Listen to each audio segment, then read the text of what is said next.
नमस्कार. मी doctor Neha Mehar, headache migraine specialist. आत्ताच आपण मागच्या वेळेसच्या व्हिडिओमध्ये बघितलं होतं, one of the trigger of migraine it is unavoidable म्हणजे वेदर चेंज.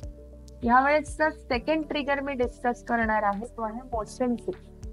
हा पण एक अनअवॉइडेबल ट्रिगर आहे. मोशन सिकनेस म्हणजे काय? जनरली आपण जेव्हा गाडीतून, विमानातून, बोटमधून प्रवास करतो, त्यावेळेस आपल्याला गाडी लागणं, ज्याला कॉमन टर्म्स मध्ये म्हणतात, तसा काही प्रकार आपल्याला होतो. बसमध्ये वगैरे हा त्रास अधिक होतो आणि त्याच्यामुळे नॉर्मली मोशन सिकनेस झाला तर आपल्याला उलट्या किंवा मळमळ होते.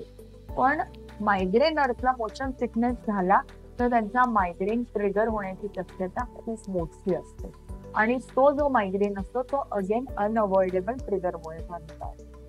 सो ह्याच्यावर आपण काय करू शकतो, तर you can avoid sitting at back of the car.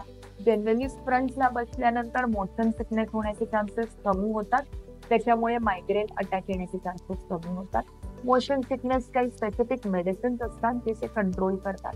आपण त्या मेडिसिन जर घेतल्या तर आपला मोशन सिकनेस कंट्रोलमध्ये राहतो आणि त्याच्यामुळे आपला मायग्रेन ट्रिगर होऊ शकतो. आणि प्लस याच्याबरोबर नेहमी एक लक्षात ठेवायचं छोटीशी स्टेप आहे, not proven anywhere but by practical experience. गाडीमध्ये प्रवासाला बसायच्या आधी उपाशी पोटी बसायचं नाही किंवा अति भरलेल्या पोटी बसायचं नाही जर तुम्हाला मोशन सिकनेस होत असेल. Right of amount of food should be eaten. खूप सारे लिक्विड घेणं थोडंसं अवॉइड करायचं प्रवासाच्या जस्ट आधी. आणि मध्ये मध्ये थोडं थोडंसं काहीतरी स्नॅकिंग, हेल्दी का होईना पण थोडं थोडं स्नॅकिंग केलं पाहिजे. त्याच्यामुळे फ्रुट्स खा किंवा ड्रायफ्रुट्स खा. ह्या सगळ्यांनी थोडंसं मोशन सिकनेस कंट्रोल व्हायला मदत. थँक्यू.